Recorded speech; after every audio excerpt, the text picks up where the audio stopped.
The job number you'll also find on here. It might be just a quick way to reference some information. So where you would find that is the JC number right next to where it says communications operator. That would be the job code or job number. Next, you'll see the final filing date. That's really important as well. If it says until filled, that means that it's just going to stay open until they fill that position. Other times you'll see a specific date on there. So if there is a date, you have to apply by 11:59 p.m. on the day that the final filing date says. So just something also to look out for. The location of the position, that's also something that you'll find on here. So sometimes if you're looking on CalCareers, you can filter it by county, but when you want to know where the actual position will be located, that will be in the job bulletin. So this one here specifically is in Rancho Cordova, California, which is in. And so I know sometimes people will ask, like, well, what park will I work at? Or will I be in headquarters or something like that? You'll find that information on the job bulletin itself. Another thing to point out is the contact person. So the contact information of the hiring manager is on this job bulletin as well.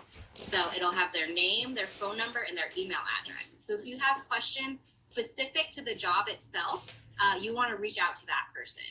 They're the ones that's hiring for it, and they'll know exactly what they're looking for in a candidate. So make sure you note down their contact information as well. And then another thing is the minimum qualifications.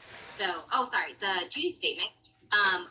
That's really, really important as well. So when you are making sure that you have the correct experience for what the position is asking for, you'll look at the duty statement. It'll give you all of the information as far as what the position's going to be doing.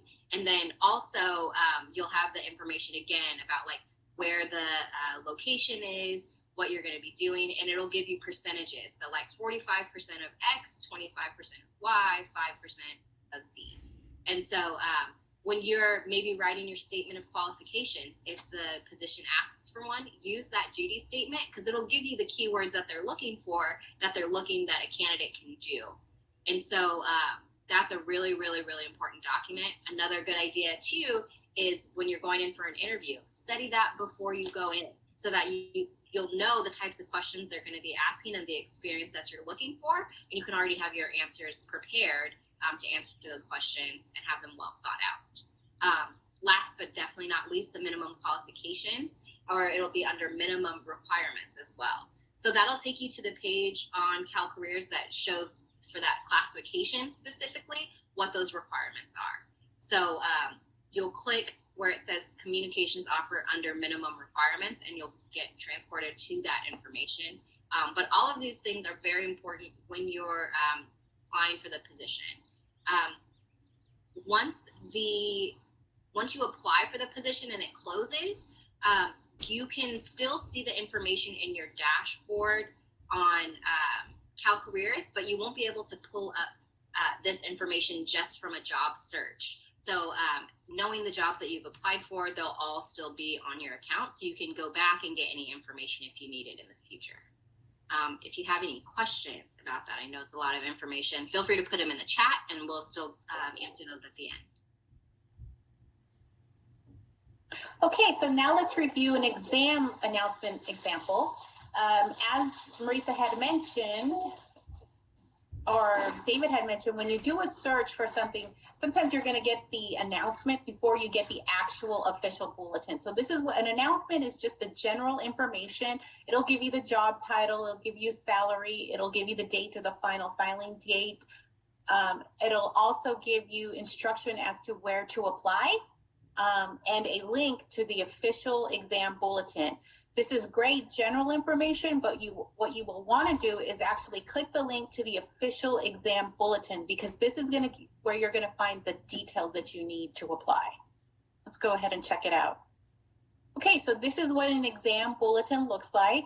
It provides all the same information that you saw in the general announcement. It gives you the salary range. It lets you know what type of exam it is, whether it's online or in person.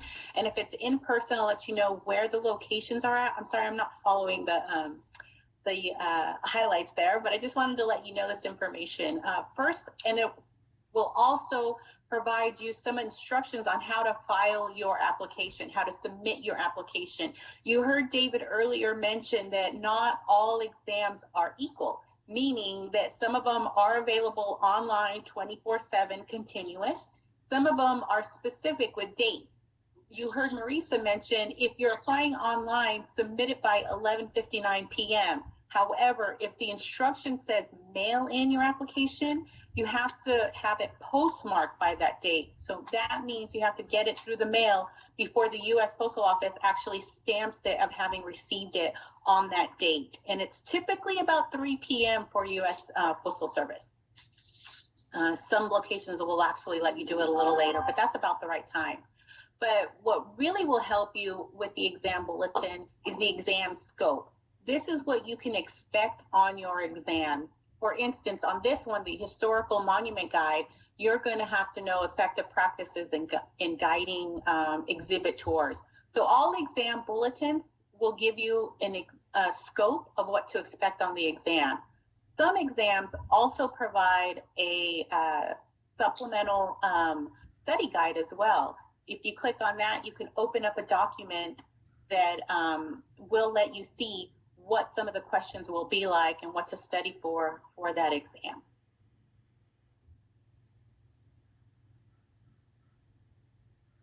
All right, understanding classifications. So this is really important. You know, us at Parks, you know, each agency, we have our own classifications, but then there's also classifications that you can use with different agencies. So for instance, if you had an interest in becoming an environmental scientist and you took that exam, it's available to take online, you know, 7 different questions. It'll ask you in paragraph form. And you pass that exam, there's around 11 different state agencies that you can use your list eligibility, you know, to apply to. You know, other broad classifications include administration, support staff. So many of the analyst positions, the associate governmental program analyst or the staff services analyst. If you take those online self-assessment exams, you can essentially apply to any state agency that has those, which is great. You know, you can get list eligibility and then possibly apply to, you know, 10 to 15 to 20 different state agencies for positions that interest you. IT is one of those as well. Accounting, you know, and any of the support staff. A lot of those positions that are full-time, you can take the exam, get your test score, and then apply to many different agencies. Yeah. On the other hand, there are specific classifications used by specific departments. So some that are with California State Parks are like our park and recreation specialist. So when you're on Cal Careers, you won't find that as one of the broad classifications. You could filter your search to Department of Parks and Recreation, and that's where you'll find some of these. So the same with the State Park Peace Officer, they're only with California State Parks, our State Park Interpreters, and then our State Park Maintenance Workers, Worker Assistants, Worker Ones, and Supervisors. And those are just some examples. There's actually a lot of different classifications that are used specifically at parks that you won't find in other classifications.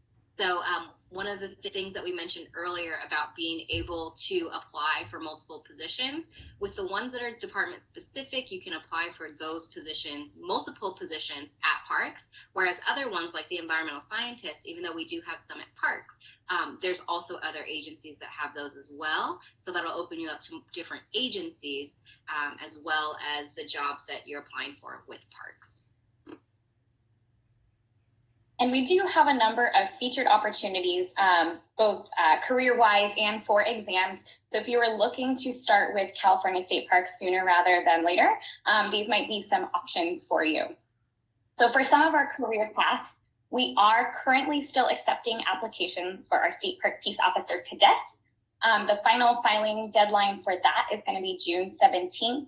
I highly encourage any of you that are interested in this position to check out our website. There is a ton of information on there, as well as some videos and an FAQ page regarding kind of the specifics about this position. And again, if you have questions, you can send us an email as well. We're happy to answer any questions you have about it. Again, seasonal positions are always available. We have park aides, maintenance aides, seasonal clerks. There's quite a few in there. So if you are looking to kind of just get your foot in the door with California State Parks, we highly recommend seasonal positions. Our accounting services department is also heavily hiring. So if you have a background in accounting, we do have some open vacancies right now. And again, you can explore that on our website as well. For our current exam opportunities, our facilities and maintenance division has a couple exam opportunities that are open right now. We have our park maintenance worker 2 exam that you are able to apply for right now. That is closing tomorrow. So if that is something you're interested in, I highly encourage you to read the exam bulletin and get that application in by 11:59 tomorrow. We are also accepting applications for our park equipment operator. This one is open until August 10th, so you do have some time for that one. And then any of you that are interested in history, we are still accepting applications for our State Historian 1 exam. So I highly encourage you to look into that as well if you are interested in that. However, this is not an exhaustive list of the opportunities that are available. Like Marisa was saying, there are tons of classifications that may interest you. If you're someone that's interested in communication and marketing, or interested in the STEM fields, I highly encourage you again to visit our website at www.livetheparklife.com. There's a plethora of information on there. And again, email us. We're happy to answer any questions that you have. And then we always like to leave off with some application tips, things that we get asked pretty frequently, and things that we think that are helpful for those that are thinking about applying. As we've noted many times throughout this presentation, please feel free to email us at any point. We check our email regularly and we try and respond as quickly as we can. Like Xochitl said in the very beginning, we are a full service recruitment team. So if you have any questions about where you feel you're not sure where you fit within California State Parks, we're happy to kind of point you in the right direction. When you do find a classification or a position or an exam that you're interested in applying for, you're going to fill out that standard state application form, that STD 678 form. Be sure to fill it out as completely as possible. You don't want to have any missing information on there or any gaps. You don't want to leave the hiring manager questioning anything on there. Be sure to include as much information as possible. And then we always encourage you to provide extra information about yourself to stand out. Again, hiring managers are looking at hundreds of applications daily. So anything that you think you have that kind of relates to the classification that you are applying for, or anything that just helps you stand out as an applicant, we always recommend adding that to your application. So some extra information that you can provide is volunteer experience. And so that can be any experience outside of paid work that you've done. So whether it was school organizations, school clubs that you've joined and maybe held a position in, or even just participated in, that's a great way to stand out, kind of show the things that you're passionate about. If maybe you volunteered at your church or other organizations that you've been passionate about, include that on there. It will show the different types of experience that you have. Maybe you're the treasurer, right? And you're trying to get a job in our budgets and accounting. Little things like that will definitely help you stand out and show that you have extra experience, whether it was paid or not. If you're interested in the State Park Peace Officer classification, I would highly recommend that you request a ride-along. And so you can do that by emailing us at recruiting@parks.ca.gov. We'll get your contact information, and then we can set you up with a ride-along after the shelter-in-place is over. So that way you can get an idea of what it's like to work as a State Park Peace Officer. You'll spend about 4 hours with them. You can ask them tons of questions about the job, what they do every day. And they may have been a ranger for 20 years and worked at plenty of different parks. So it's a great way to really just find out what that classification is like and talk to somebody in the field so that you can know what you're getting yourself into, and also find ways to better stand out as a candidate when you submit your application as well. And then, like Carly just talked about in the featured opportunities, seasonal positions are a really great way to start your career. A lot of people who work in the field throughout the state actually started in seasonal positions. And so even if you're just looking for where you fit in with parks, that's a great way to start. You know, you can find out about how parks operate. You'll learn about the department itself, different classifications, and then too, maybe if you're a student, you know, and you're not looking for that full-time work, that's a great way to go too, because our seasonal positions, you can work up to 1,500 hours in a year. But then also just finding out what career path would make sense for you in parks. If you know you want to work at parks, but not sure where you want to go, definitely try out a seasonal position. All right, other tips, take the exams when they're available. So one thing to keep in mind, you know, I did mention earlier, not every exam is always available. So anything that you are eligible for that you think, hey, you know what, maybe I would want to do this, we highly encourage you to apply for those exams when they're available. You know, we frequently get emails saying, hey, where can I find, you know, this exam or that exam? And it's, you know, occasionally we have to say, you know, sorry, it's not available, you know, try in 6 months or 8 months whenever the exam opens back up. So when the exams are available, take those, get on that list. You know, we definitely encourage you to get on 3, 4, 5 different lists so that you have different opportunities, you know, for different positions that you might be interested in.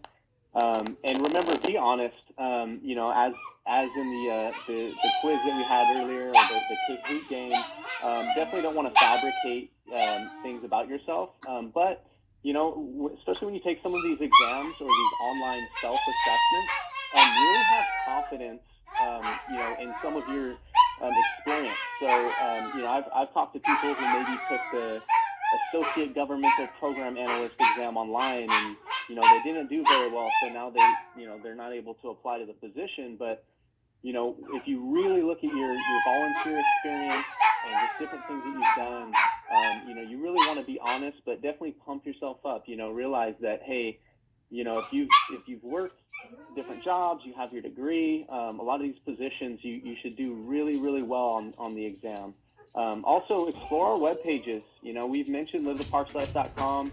We pull a lot of our information from livetheparkslife.com. So click around, explore, check out some of the videos. You know, the top right corner on livetheparkslife.com, you can search almost anything in there, from state park peace officer pay to, you know, interpreter information. Definitely use livetheparkslife.com. And again, we're more than happy to help you. I looked at a few resumes today and sent over some you know, exams and different things for you know, job seekers to take. So recruiting at parks.ca.gov, we're more than happy to help you. And that concludes this portion of our presentation. Xochitl, did you want to add anything? I did. Those are some fabulous tips. And I got a few more to add as soon as we get to the questions, because I can see that they're coming up. But I do want to thank everyone for participating, and to remind you once again about contacting us, recruiting@parks.ca.gov with any questions. This is what we'd like, helping people. We want to help you as well through your job search and help you become part of the Parks family. Also, please follow us on our social media platforms at California State Parks Jobs. We often will provide some featured opportunities as well as various tips. And you can also catch a glimpse of what it's like for some of our classifications and what a day in the life is like. You can catch a glimpse of some people in action there, and join our mailing list. We send out weekly messages to everyone about current opportunities or exams that people can sign up to join, and questions and links to joining webinars like this. So please join our mailing list. And now we will open it up for any questions you have. So if you have any additional questions, please feel free to chat us on the side.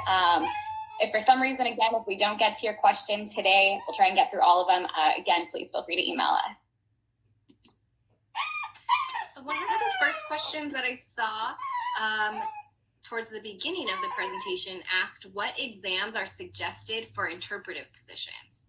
So the entry level interpretive position would be a State Park Interpreter 1. That is the first full-time way to get into one of those interpreter positions. But there is actually a seasonal position called a Park Interpretive Specialist that you might want to check out as well. And so that way you can get some of that entry level experience and really learn what an interpreter does at the different parks. And it's a seasonal position, so you won't have to take an exam for those. So that's a good thing to point out too. The seasonal positions don't require an exam when you're applying for them. And so that's probably the easiest and quickest route to get into an interpretive position. Okay, so there's another question regarding receiving a degree 2 weeks before the final, 2 weeks after the final filing date for a position. And I just wanted to let people know that there are a lot of different classifications that can allow you up to 6 months prior to the final filing date of having the required minimum requirements. So if you are, for instance, within 6 months of getting your degree, with in whatever, and you want to apply for that position, please do so. It's allowed as long as you are within that 6 months, for instance, and you do have documentation for it. So I highly recommend including a copy of your transcripts showing that you are within the range of graduating. And when completing your application form, enter the estimated date of graduation. So that way people can see that and indicate that in fact is an estimated date. So you can in fact get into that exam or qualify for that position. There's another question that says, is there a list of exams so I would know how to search for one when it's available? Yeah, there's actually a couple of ways you can do this. Through your CalCareers account, you can in fact sign up for exam notifications. You can search for the exam and see so let's just take the Staff Services Analyst classification, for example. You can do a search for that and you can take that exam online right now. But let's just say it wasn't available. You can, in fact, set a notification through your CalCareers account to get notified when it becomes available, or you can join our mailing list. We will send out notifications to everyone who has signed up specifically for that classification, and they will get notified when we offer an exam. Okay, I see a question. All CalCareers jobs require an exam before application. The State Park Peace Officer Cadet position appears to require a writing exam, but does not seem to ask for this until the standard application has already been completed. Are there exams necessary prior to sending in the STD 678 application for this position? And I can answer that. Right now the application is available. So this is one of the classifications where you'll apply to take the exam, which is a physical agility test. That's the first exam. So you're going to apply to show that you meet the minimum qualifications. You're not going to do that through CalCareers. You're going to complete your STD 678, your criminal supplemental questionnaire. We recommend you include your unofficial college transcript showing that you met the educational requirement, and then you'll mail that in to the address listed on the official exam bulletin, including the exam title. Once exams receive that, then they'll process it and they'll send you a letter saying, we received your application, you met the minimum qualifications, or they'll say, you didn't and here's why, and then you'll have 10 days to respond and show that you do, actually have the minimum qualifications, that you met it, and to provide that paperwork. So yes, you're going to apply to take the physical agility test. Exams will then mail you an invite to the physical agility test, I think in August. Is that correct, Sochi? Yeah, the physical agility test is still scheduled for September this time around. So you'll receive an invite, they'll receive. and then you'll take the physical agility test. After you complete the physical agility test, it's pass or fail. So each of the 6 physical agility tests, if you pass one, you go to the next one. As soon as you don't pass one, then you're basically disqualified. If you complete the physical agility test, then you are invited to come take the written exam. So again, no Cal Careers is needed for to become a State Park Peace Officer cadet. You'll submit your application for the physical agility test.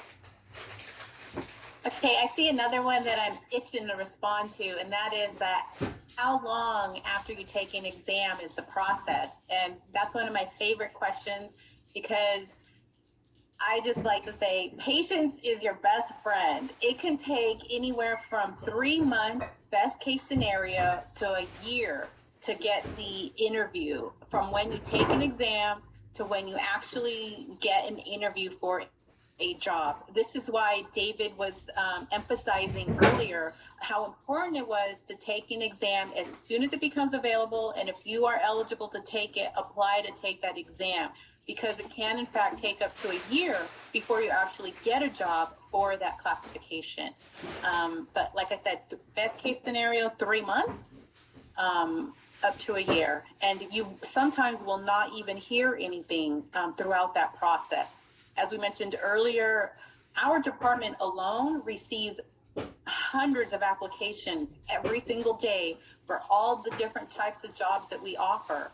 And so we have one unit that's going through all of these applications, trying to put them in order. Then there's an accounting type of process, meaning that there's someone who is reviewing it, someone who's approving it before it even gets to the hiring manager. The hiring manager won't see it until after the final filing date, whether for that classification. So it's going to take some time before you actually hear something.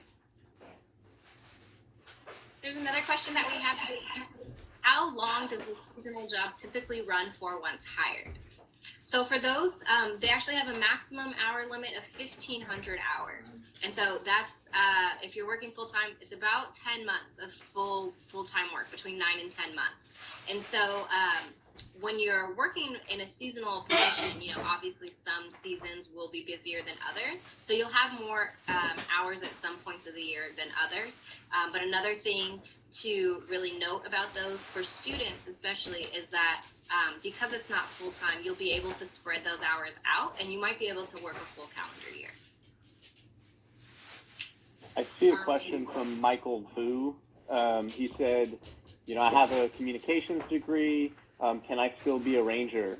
So, Michael, yes, you can apply to the State Park Peace Officer Cadet Academy. So the minimum qualification is to have 60 college units completed by the start date of the Cadet Academy. So, you know, you have your degree, you definitely qualify. You know, something to keep in mind, though, other minimum qualifications include, there is a vision of minimum qualifications. You have to have 20/20 vision or 20/40 uncorrected. So if you wear glasses or contacts, you have to be able to take those off and have at least 20/40 in each eye. But you know, there's everything you need to know about becoming a ranger you'll learn in the Cadet Academy. You know, it's 8 months long. You know, it is a long process to get there. It's a 15 to 18 month process, but the application's available, so we highly encourage you to apply. Yes, Michael, please do. And with your degree, you'll actually be ahead of a lot of other candidates. So I do highly encourage you to apply. There's another question here that says, how many times can one take an exam? And a person can take as many exams as they want. If the question is about a specific exam, you can only retake the exam after the list has expired. So for instance, when you take an exam, you are going to be given notification as to how long that list is good for. So it's typically anywhere from 6 to 18 months, all depending. So if it's 12 months, this means you have to wait a year until you can take that exam again. Doshi, here's a question for you. Are seasonal jobs eligible for benefits? Yes, they also can count towards state service. It's because you're not technically a tenured employee, the benefits and everything are going to be slightly different, and the type of what you're accruing But seasonal positions are also at will. So you definitely want to look into what types of credit or benefits that you can in fact receive as a seasonal. But you can in fact, so let's say you start off as a seasonal and you want to become a permanent employee. When you do, because being a seasonal helps you out with that, when you do become a permanent position, you will be able to transfer that time and money towards your benefits and retirement, all of that, and transfer into your account of being a full-time employee. There's another question. It says, I've seen that some seasonal job announcements say that state housing may be available. In general, how does state housing work? There are modest homes located at some parks, usually parks that are remote or a little difficult to get to. They're nice homes. They have all the amenities that any other single family home would have. There are certain parks that offer housing to seasonal positions. So you will get, and you do pay rent for them, but it's minimal. I think it's something like $30 to $60 a month, depending on where you're at. And it's in a park. Thanks. Let's see, Dave, do you see any other questions we haven't answered yet? Let's see. Are there positions around for those without college education? Would you like to answer that one, Marisa? Oh. Go ahead. Yeah, there definitely are. So like we were talking about those seasonal positions, but then also office assistants, office technicians, there's some field positions if you're interested in those as well. We do also look for people with like that technical experience, right? So you don't need a college degree to get a job with parks. Like we talked about, there's just so many classifications that you could really find a job and career in. You really just have to look for them, but also a good point too is to just email us, show us your resume, and we can help you. We'll send you some links, look at some careers that might be perfect for what you're looking for, regardless of your education or work experience, and we can kind of get you on the path to living the Parks life. That's great. And I just wanted to add to that, because it's part of our featured positions, almost everything in our facilities and maintenance classifications do not require college degrees. And you're doing everything from, yes, cleaning up a bathroom to actually restoring historical monuments. So that technical experience that Marisa was speaking to can definitely help with those types of classifications rather than a degree. And again, you do not need a degree for those classifications. Oftentimes as well, there are positions that will let you use experience in lieu of a degree. So sometimes a classification could have a degree requirement, but it'll let you transfer experience for X amount of years over to a year in a higher education. So it all depends on the classification. So just as Marisa had said, please reach out to us and we can help you find those jobs for you. And Robert says, after the exam day closes, how long does the process take for the next step? So the answer is it varies. For instance, right now the state park equipment operator exam is available for applications until August 10th. So for that one, the dates for the exam are already set. So I believe it's in September and October is when you'll take that exam. Now others like the maintenance worker 1 or maintenance assistant, oftentimes those will pop up and you'll sign up for a time to take the exam. And then you'll kind of, online register. As soon as it opens, you can register and select a time, and then you'll go and sit in. It really varies. Some of them, it might take a few months after the closing date for them to process every exam application. But again, it does vary, and we're more than happy to share the knowledge for specifics if you reach out to us. I have a question here that I'm sure Sochi wants to chime in on too, but it says, do you recommend following up with the hiring manager on a job after the final filing, our final due date has passed? So yeah, that's definitely something that you always want to do. It's really a great way to stand out, ask specific questions, introduce yourself, but that's just my little 2 cents. But as Sochi is a hiring manager, I'll let her answer it. That's fantastic advice, Marisa. Yes, I do highly recommend, in fact, reaching out to the hiring manager, introducing yourself, asking those technical questions about the job to show that you, in fact, understand what the job entails. I will also recommend do not ask the hiring manager to do any work on your behalf. That means don't ask them when they expect everything to be processed and when they'll hear. They will definitely reach out to you when the time has come. So again, reach out, introduce yourself, promote yourself, and a sly way to do it is to ask those technical questions that indicate that you know what the job entails. Okay, so the last one that I see here says, will you please share about disability and park life jobs? Absolutely. I can answer that? Yeah. Okay. So absolutely, the California State Parks is an equal opportunity employee. We, as David had mentioned earlier, we want a diverse workforce that is reflective of all Californians, and that includes people with disabilities or handicaps or handicapable.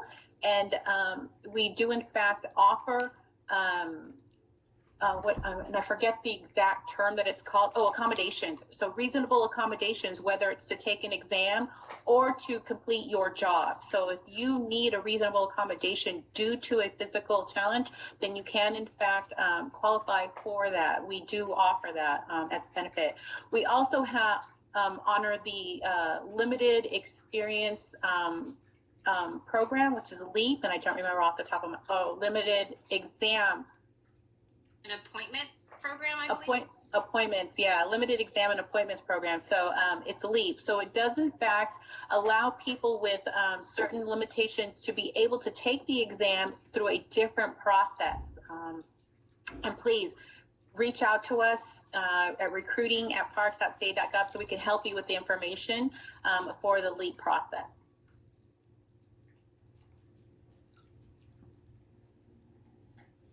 Any other questions? No, it looks like that's it.